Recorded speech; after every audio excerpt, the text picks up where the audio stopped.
আমি নাইটি আর তেলের ছোট বোতলটা এগিয়ে দিয়ে বললাম, শাশুড়ি, এটা আপনার জন্য। হালকা হেসে বললেন, এই বয়সে এসব জামাই? আমি মুচকি এসে বললাম, আপনাকে দারুণ মানাবে।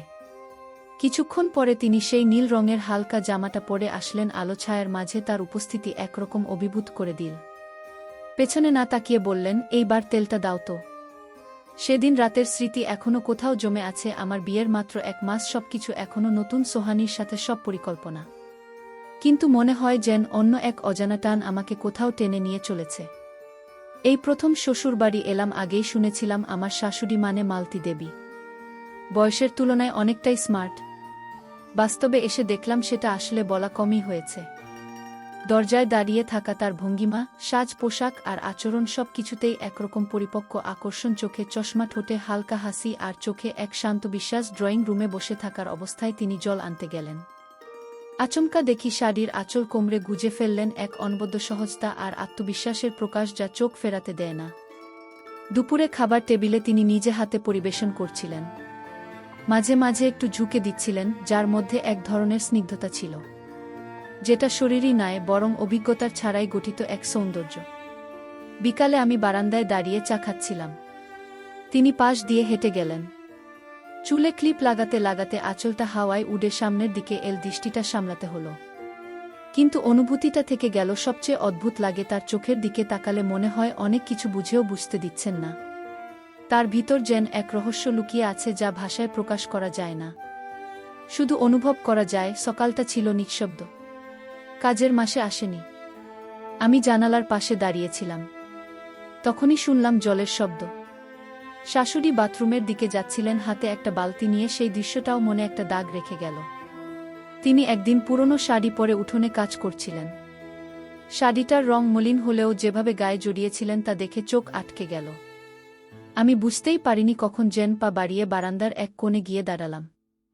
বাথরুমের আধখোলা দরজার ফাঁক দিয়ে ভেতর থেকে পানি পড়ার শব্দ, কাপড় কাচার ছিটে ফোটা আওয়াজ, সবকিছু মিলিয়ে একরকম নিঃশব্দ টান তৈরি হচ্ছিল। বাইরের আলো, ভেতরে তার ছায়া পড়ছিল দেয়ালে। কখনো হাত তুলছিলেন, কখনো নিচু হচ্ছিলেন, আর সেই ছায়া দেয়ালের গায়ে নরমভাবে নড়ছিল।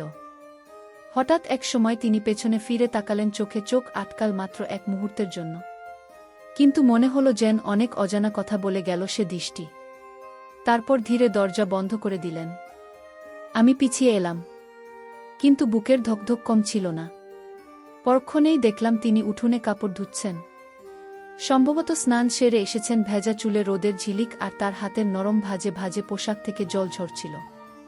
একটি হালকা বেগুনি ব্লাউজ হাতে নিয়ে যখন তিনি কাঁদছিলেন, সেটা এমনভাবে জলে ডুবে উঠছিল যেন এক পরিপক্ক রুচির ছোঁয়া রয়েছে। তাতেও ছোট হাতা, সুন্দর কাটা গলা, পেছনের লাইনে হুকগুলো, সব মিলিয়ে নান্দনিক সূক্ষ্ম এক শৈলী। তিনি একটু সরে যেতেই আমি চুপি চুপি গিয়ে ব্লাউজটি হাতে নিলাম। নরম ভেজা কাপড়ে হালকা আতরের গন্ধ ছিল। জানি এটা ঠিক হয়নি, কিন্তু সে মুহূর্তে আমার মধ্যে এক অদ্ভুত টান তৈরি হয়েছিল। সেটা কি শুধুই কৌতূহল, নাকি তার অনেক গভীর কোনো অনুভব? সেই রাতে ঘুমাতে গিয়ে বারবার মনে পড়ছিল তার চোখে সেই মুহূর্তের তাকানো, না বলা কথাগুলো যেন মাথার ভেতরে গুঞ্জন তুলছিল। সকাল থেকে মেঘলা ছিল আকাশ। হঠাৎ বৃষ্টির মধ্যে শুনি উঠোনে কিছু একটা পড়ে যাওয়ার শব্দ। গিয়ে দেখি তিনি পিছিয়ে পড়ে গেছেন। আমি আর সোহানী মিলে তাকে ঘরে তুললাম। তাকে ধরার সময় তার কাছাকাছি এসে বুঝলাম শরীরের উত্তাপ কি কেমনভাবে প্রভাব ফেলে মনে। সোহানী তখন তোয়ালে আনতে ব্যস্ত, আর আমি শুধু অনুভব করছিলাম কিভাবে কোনো সম্পর্ক ধীরে ধীরে অন্য মাত্রা নিচ্ছে। সন্ধ্যায় ব্যথাটা বাড়ায়। সোহানী বলল, তুমি একটু তেল মালিশ করে দাও না, আমার হাতে তো মেহেদি দেওয়া।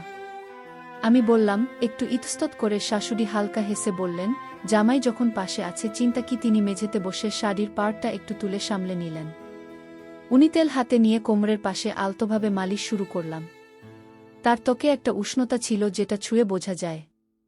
ধীরে ধীরে পিঠের নিচের দিকে তেল দিতে দিতে সময় কেমন করে যেন থেমে গেল। তিনি চুপচাপ ছিলেন, শুধু নিঃশ্বাস ও ছায়া যেন ঘরের বাতাসে মিশে যাচ্ছিল। প্রায় ঘণ্টাখানেক পরে আমি হাত ধুয়ে নিলাম। তিনি তখন চোখ বন্ধ করেছিলেন, মুখে প্রশান্তির ছাপ। শুধু বললেন, আরাম পেয়েছি। সেই শান্ত মুখ, হালকা হাসি, আর চোখের চাউনিতে এক গভীরতা ছিল যা ভাষায় বলা যায় না। আমি চুপচাপ নিজের ঘরে ফিরে এলাম। সোহানী ঘুমিয়ে পড়েছে, কিন্তু আমার মনে তখনও ভাসছে শাশুড়ির চোখের সেই গভীর দৃষ্টি, আর তেলের উষ্ণতা। রাতটা কাটল অস্থিরতায়, সেটা যেন কোনো চাওয়ার জন্য না, বরং এক ধরনের টান যেটা কোথাও আটকে ডায়মন্ডকে। সকালে উঠেই দেখি চারপাশে বৃষ্টির ছাপ, উঠোনে জল জমে আছে। শাশুড়ি ভিড়ে হাঁটছেন কিন্তু কাজ থেমে নেই। হঠাৎ দেখি তিনি আমার ঘরের দরজার সামনে থমকে দাঁড়ালেন, হাতে সেই বেগুনি ব্লাউজ। তিনি কিছুক্ষণ চুপ করে থেকে বললেন, জামাই, এটা তোমার ব্যাগে কিভাবে এল? আমি থতমত খেয়ে মাথা নিচু করে ফেললাম। তিনি কিছু না বলে হাসলেন, চোখে যেন কৌতুক লুকানো। এই ব্লাউজটা কাল ধুতে দিয়েছিলাম, ভেবেছিলাম হারিয়ে গেছে, এখন দেখি কারো মনে গেঁথে গিয়েছিল বোধহয়। তিনি বললেন হালকা স্বরে, পরে আবার বললেন, আজ রাতে কথা হবে। যদি তোমার বউ ঘুমিয়ে পড়ে দরজাটা খোলা রাখতে পারো, আলোটা একটু মৃদু করো। রাত গভীর হলে আমি আসতে উঠে এলাম। সোহানি ঘুমিয়ে, আমি হালকা পায়ে এগোলাম শাশুড়ির ঘরের দিকে। দরজাটা খোলা, আলো মৃদু। ভেতরে গিয়ে দেখি জানালার পাশে বসে আছেন তিনি, পরনে সেই পরিচিত ব্লাউজ ও সাধারণ সুতির শাড়ি। কিন্তু যেভাবে তিনি বসেছিলেন তাতে চোখ সরিয়ে নেওয়া কঠিন। তার চোখে ছিল এক নির্লিপ্ত দৃঢ়তা, না বলা কিছু যেটা শুধু অনুভব করা যায়। ঘড়ির কাঁটা এগোচ্ছিল, কিন্তু মনে হচ্ছিল সময় থেমে গেছে। কিন্তু ঘরের ভেতর যেন সময় থেমেছিল। নরম আলো, নিঃশব্দ চাহনির মৃদু খেলা, সবকিছু মিলিয়ে একটা অদ্ভুত আবহ তৈরি হয়েছিল। সেদিন রাতে কোনো কথা হয়নি, কিছুই জোর করে নয়, কেবল চোখে চোখে এক সম্মতিবোধ আর উপস্থিত মুহূর্তের এক ধরনের আত্মসমর্পণ।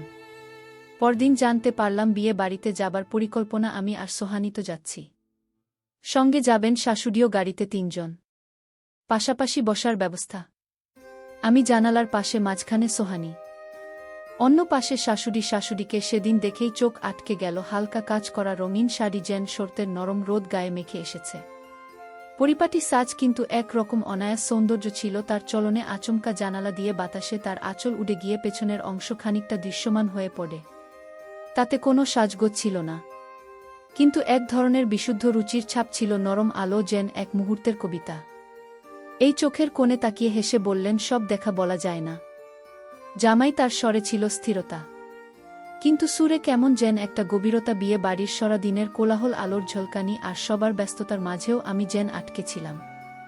সেই এক মুহূর্তেই মনে হচ্ছিল তার প্রতিটি ভঙ্গি যেন বোঝাতে চাইছে, সবকিছু যেমন দেখা যায় তেমন নয়। রাতটা ঠিকমতো কাটল না।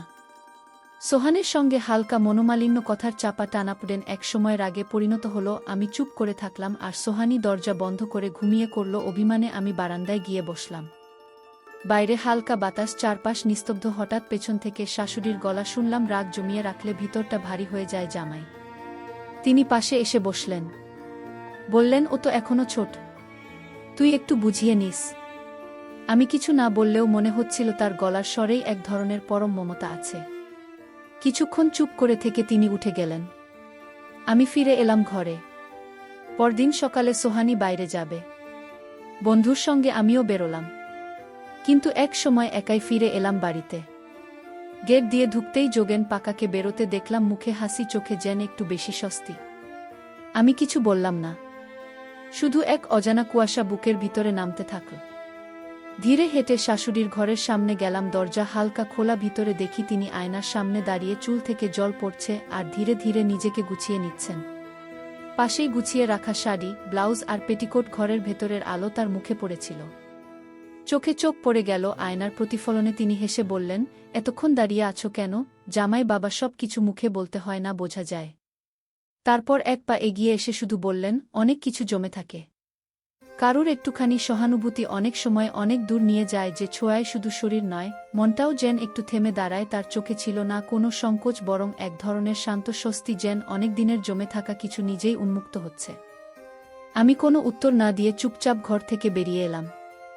তবু বারবার মনে পড়ছিল সেই মুহূর্ত, আয়নার সামনে দাঁড়িয়ে থাকা ছায়া মূর্তি, আর চোখে চোখ রাখার সেই নিঃশব্দ মুহূর্ত, যা ভাষা ছাড়াই অনেক কিছু বলে দেয়া।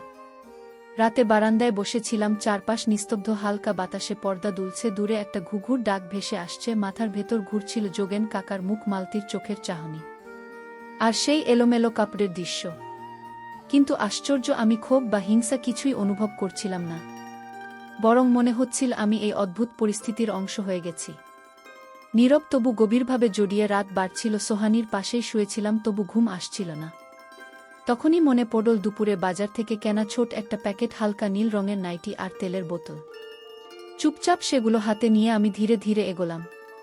শাশুড়ির ঘরের দিকে দরজাটা খোলা ছিল।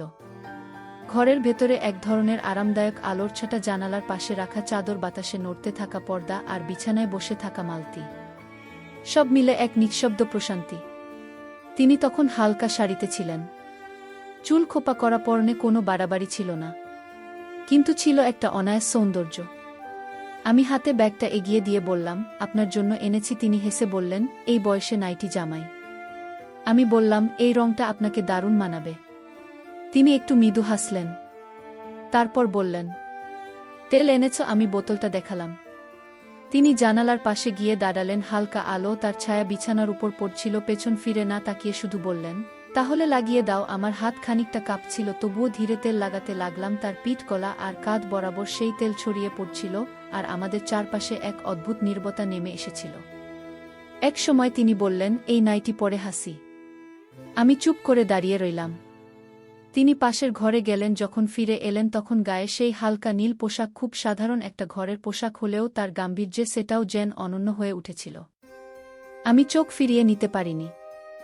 ঘরের ভেতরের বাতাসটাও যেন এক ধরনের ভার বয়ে নিয়ে চলছিল, কষ্টের না, আনন্দের, বরং এক চুপচাপ টান যা শব্দ ছাড়াই কথা বলে। তার চোখে এক গভীর চাহনি, ঠোঁটে নরম হাসি, আর ধীরে ধীরে এগিয়ে আসা পায়ের ছায়া।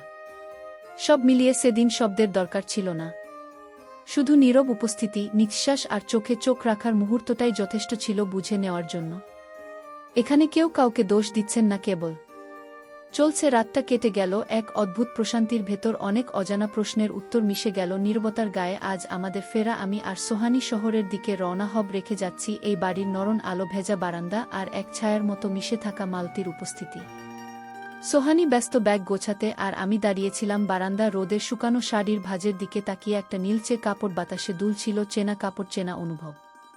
ঠিক তখনই চোখ গেল গেটের দিকে। পাশের বাড়ির যতীন কাকা ঢুকছিলেন। আমার দিকে তাকিয়ে মৃদু হাসলেন। সেই হাসিতে হয়তো কিছু না বলেও অনেক কিছু বলা থাকে। শাশুড়ি ঠিক তখন উঠোন পার হয়ে এলেন, গায়ে হালকা কাতান শাড়ি, মুখে সেই চেনা নীরবতা। যতীন কাকার দিকে তাকিয়ে বললেন, ভেতরে এসো। তাদের কথাবার্তা আমি শুনিনি, তবুও চোখে চোখ, ভঙ্গিমা সব কিছু বলে দিল। এ সাক্ষাৎ হঠাৎ নয়, বরং পরিচিত এক ছন্দের পুনরাবৃত্তি। সোহানি এসে বলল, চলো, গাড়ি এসে গেছে।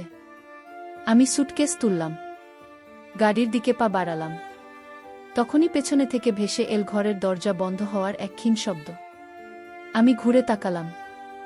শাশুড়ির ঘরের জানালা খোলা, পর্দার ফাঁকে এক হালকা নড়াচড়া, ঠিক বোঝা যাচ্ছিল না, তবু মনে হচ্ছিল এই দরজাটা শুধু একটা ঘরের নয়, একটা অধ্যায়, আরও পরিসমাপ্তি।